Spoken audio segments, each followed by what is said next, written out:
Back to news. Tirumala ప్రక్షాళనకు కొత్త పాలక మండలి కంకణం కట్టుకుంది.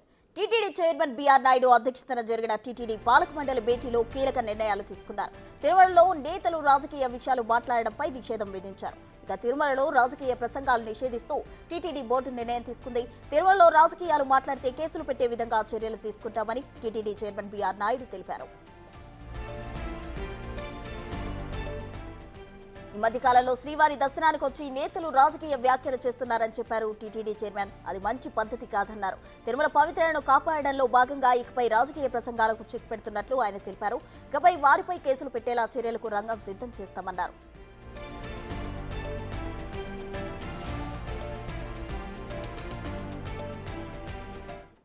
టీటీడీ పాలక మండలి భేటీలో కీలక నిర్ణయాలు తీసుకుంది. దీనికి సంబంధించి మరింత సమాచారం మా ప్రతినిధి దామోదర్ అందించేందుకు సిద్ధంగా ఉన్నారు. దామోదర్, ప్రసన్న, నిన్న జరిగిన టీటీడీ నూతన ధర్మకర్తల మండలి సమావేశంలో కీలక నిర్ణయాలు తీసుకున్నారు. ఇందులో అత్యంత కీలకమైనది ఏదంటే తిరుమల ఆలయం ముందు తిరుమలలో ఎవరు రాజకీయ ప్రసంగాలు చేయకూడదు, రాజకీయాలు మాట్లాడరాదు, కేవలం స్వామివారిని తప్ప వేరే విషయాల గురించి మాట్లాడకూడదు. ఆలయం పవిత్రత దెబ్బతీయకుండా మాట్లాడిన ఎవరైనా సరే వారి మీద కేసులు పెడతాము, ముందుగా హెచ్చరికలు చేస్తాము, ఆ తర్వాత కేసులు పెడతామంటూ టీటీడీ చైర్మన్ బిఆర్ నాయుడు నిన్న జరిగిన మీడియా సమావేశంలో తెలియజేశాడు. అంతకు మునుపు ఈ విషయం మీద టీటీడీ కూడా ఒక తీర్మానం చేసింది. ఎవరైతే రాజకీయ ప్రసంగాలు కానీ రాజకీయ విమర్శలు కానీ తిరుమలలో చేస్తే వారి మీద కేసులు పెడతామంటూ కూడా హెచ్చరికలు జారీ చేసిన నేపథ్యం. ప్రస్తుతం మనం తిరుమల ఆలయం ముందు ఉన్నాము. ఇక్కడ కొంతమంది భక్తులు ఉన్నారు, వారిని అడిగి తెలుసుకుందాం. అసలు టీటీడీ చేసిన ఈ నిర్ణయంపై భక్తులు ఏమనుకుంటున్నారో వారిని అడిగి తెలుసుకుందాం. అమ్మ, చెప్పండి, టీటీడీ ఈ విధమైన నిర్ణయం తీసుకొని మీరు ఎలా ఉంటారు? చాలా హర్షించదగ్గ విషయం అండి ఇది. ఎందుకంటే గత ప్రభుత్వ హయాంలో రోజా దగ్గర నుంచి ప్రతి ఒక్కళ్ళు కూడా స్వామి దర్శనానికి వచ్చి ఆ దర్శనము, స్వామి కైంకర్యాల గురించి, స్వామి సేవల గురించి మాట్లాడకుండా ఎంతసేపు ప్రతిపక్ష వాళ్ళని తిట్టడం, చంద్రబాబు నాయుడు గారిని తిట్టడం, లోకేష్ బాబు గారిని తిట్టడం, పవన్ కళ్యాణ్ గారిని తిట్టడం, అసలు తిరుమల రావడం, దర్శనం చేసుకోవడం, బయటికి రావడం, అదే నోటితో అందరి ప్రతిపక్ష వాళ్ళని తిట్టడం. అది అంబటి రాంబాబు గారు ఏంటి, బొత్స సత్యనారాయణ గారిని, ప్రతి ఒక్కళ్ళు కూడా వైకాపాలో ప్రతి ఒక్కళ్ళు తిరుమలని రాజకీయ పునరావాస కేంద్రంగా చేసుకుని తిరుమల వచ్చి స్వామి దర్శనం అయ్యాక స్వామి గురించి చెప్పకుండా, స్వామి సేవలు చెప్పకుండా ఇక్కడ ఇష్టం వచ్చేట్టుగా మాట్లాడు. ఇక్కడ సేవల గురించి ఇప్పుడు తిరుమల వచ్చిన ప్రతి ఒక్కళ్ళు కూడా స్వామి సేవకులేనండి. ఇక్కడ దర్శనం చేసుకున్నాక స్వామి దర్శనం ఎంత బాగా జరిగింది, స్వామి సేవలు ఎలా జరుగుతున్నాయి, ఇక్కడ భక్తులకు ఎన్ని సౌకర్యాలు కలగజేస్తారన్నది చెప్పి తిరుమల పవిత్రతను కాపాడాలి. మొన్న కూడా వీళ్ళ జువాది అతను ఎవరు శ్రీనివాస్ అని ఒక అతను ఉన్నాడండి, అతను దుబారు శ్రీనివాస్ అన్న అతను, వాళ్ళ మిస్సెస్ అయితే ఆ అమ్మాయి ఎవరో ఒక అమ్మాయి అయితే ఇక్కడ ఫోటోలు కూడా దిగుతుంది. అంటే రోజాకి వీళ్ళందరికీ కూడా ఇది ఒక ఫోటో సెషన్ లాగా తిరుమాడ వీధుల్లో చెప్పులు వేసుకుని ఫోటోలు దిగడం, ఫోటో సెషన్స్ చేయడం, ఇదంతా చేస్తూ ఉంటే వీళ్ళకి అసలు గత ప్రభుత్వ వైకాపా వాళ్ళకి తిరుమల పవిత్రత అంటే నమ్మకం లేదు, స్వామి అంటే నమ్మకం లేదు, తిరుమల పవిత్రతని కాపాడాలనే ఒక ధ్యేయం కానీ ఒక ఇది కానీ లేదండి. ఈరోజు నిజంగా చెబుతున్నాము, అది కరెక్ట్.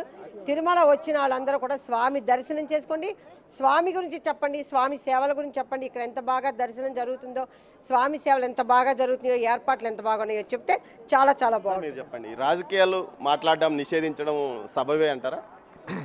చాలా ఉత్తమమైన నిర్ణయం అన్నది, హర్షించదగ్గ నిర్ణయం.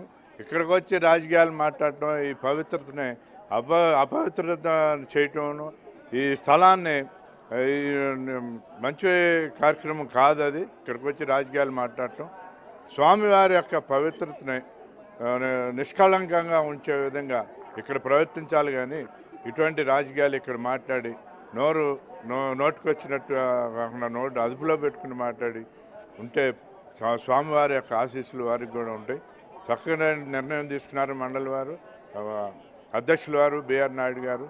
ఇంకా దీనికి భక్తులకి అసౌకర్యం కలగకుండా సౌకర్యంగా ఏ విధంగా అభివృద్ధి చేయాలనే దాని మీద దృష్టి పెడితే బాగుంటుందని మా ఆలోచన. సార్, మీరు చెప్పండి, నిన్న టీటీడీ తీసుకున్న నిర్ణయాన్ని మీరు హర్షిస్తున్నారా? Definitely sir, because people are coming from every corner of the city now.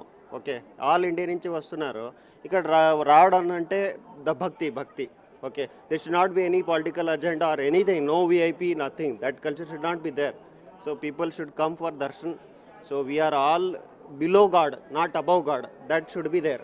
I think I agree with whatever decision government has taken.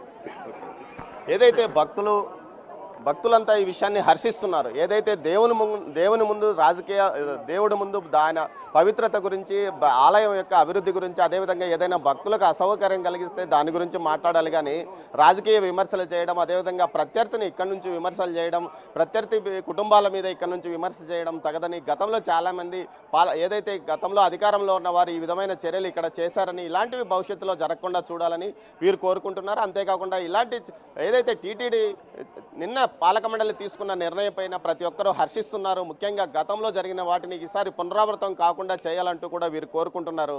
Prasanna. Right Damodar, thank you.